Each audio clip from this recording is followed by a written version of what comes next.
નમસ્કાર. જનીનશાસ્ત્ર વિશે વાત કરીએ તો ક્યારેક એવું નથી લાગતું કે જાણે કોઈ જટિલ કોયડો ઉકેલી રહ્યા હોઈએ? જાણે કુદરતે આપણને એક ગુપ્ત કોડ આપ્યો છે જે આપણા દરેક લક્ષણ પાછળ છુપાયેલો છે. તો આજે આપણે સાથે મળીને આ કોડનો એક બહુ જ મહત્વનો ભાગ ઉકેલવાના છીએ. તો ચાલો આ સમજૂતીની શરૂઆત કરીએ એક બહુ જ રસપ્રદ રહસ્યથી. એક એવો સવાલ જેણે શરૂઆતના વૈજ્ઞાનિકોને પણ માથું ખંજવાળતા કરી દીધા હતા. વિચારો તો ખરા, જો માતાપિતા બંને છોડ ઊંચા હોય તો એમનામાંથી આવનારો નવો છોડ પણ ઊંચો જ હોવો જોઈએ, ખરું ને?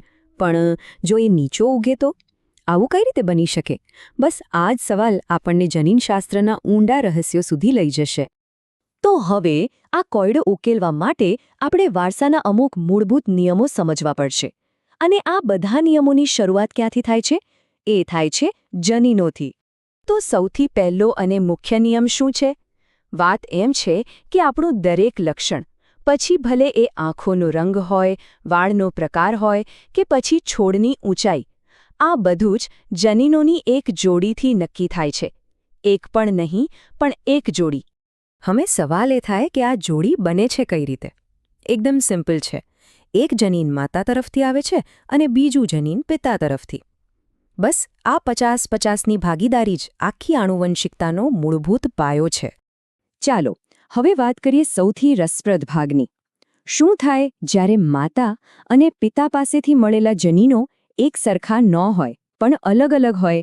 બસ અહીંથી જ પ્રભાવી અને પ્રચ્છન્નનો આખો ખેલ શરૂ થાય છે. તો આ પ્રભાવી જનીન એટલે શું? સમજો કે એ કોઈ ટીમનો બોસ છે, અથવા એક એકદમ મજબૂત અવાજવાળી સૂચના. જો એ હાજર હોય તો પછી એનું જ ચાલશે, બીજું કંઈ નહીં. એની સાથે ભલે કોઈ પણ બીજું જનીન હોય, પરિણામ તો હંમેશા એ જ દેખાશે જે પ્રભાવી જનીન કહેશે. અને એની સામે છે પ્રચ્છન્ન જનીન. અને તમે એક શાંત અથવા દબાયેલો અવાજ સમજી શકો છો.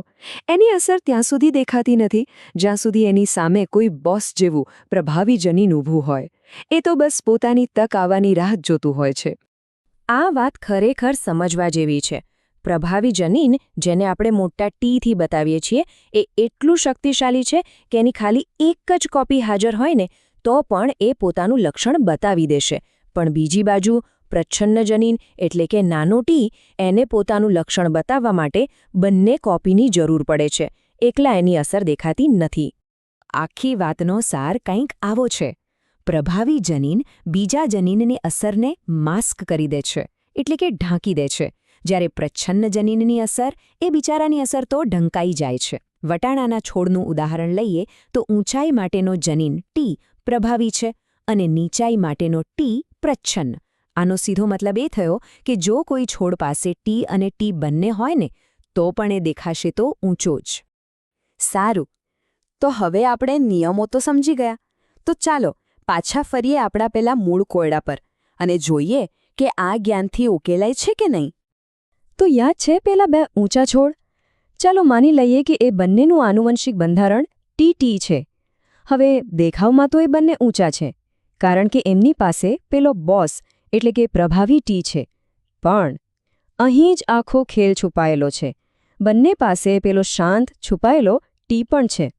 તો જ્યારે આ બંને ટી છોડ ભેગા થાય ત્યારે શું શક્યતાઓ બને? જો માતા પાસેથી કાં તો ટી આવી શકે અથવા સ્મોલ ટી, અને એ જ રીતે પિતા પાસેથી પણ કાં તો ટી આવી શકે અથવા સ્મોલ ટી. તો સંતાનમાં કયા કયા સંયોજનો બની શકે? એક શક્યતા છે ટી, બીજી છે ટી અને ત્રીજી સ્મોલ ટી. અને બસ અહીં જ આપણો જવાબ છે. જો સંતાનને ટી જનીન મળે તો છોડ ઊંચો થશે. જો ટી મળે તો પણ છોડ ઊંચો જ થશે કારણ કે ટી પ્રભાવી છે. પણ જો એવું બને કે માતા અને પિતા બંને પાસેથી ટી જનીન મળે તો સંયોજન બનશે ટી. અને અહીં કોઈ પ્રભાવી ટી ન હોવાથી પેલો છુપાયેલો પ્રચ્છન્ન ગુણ બહાર આવશે અને છોડ નીચો થશે. તો આનો મતલબ શું થયો? આનો મતલબ એ છે કે 4માંથી 1 વાર એટલે કે 25% શક્યતા એવી છે કે છોડ નીચો થશે. અને બસ આપણો કોયડો ઉકેલાઈ ગયો.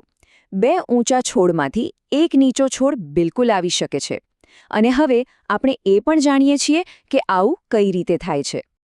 સરસ, તો કોયડો તો ઉકેલાઈ ગયો. પણ આ માત્ર એક છોડની વાત નથી. આની પાછળ એક બહુ જ મોટો સિદ્ધાંત કામ કરે છે. ચાલો એને સમજીએ.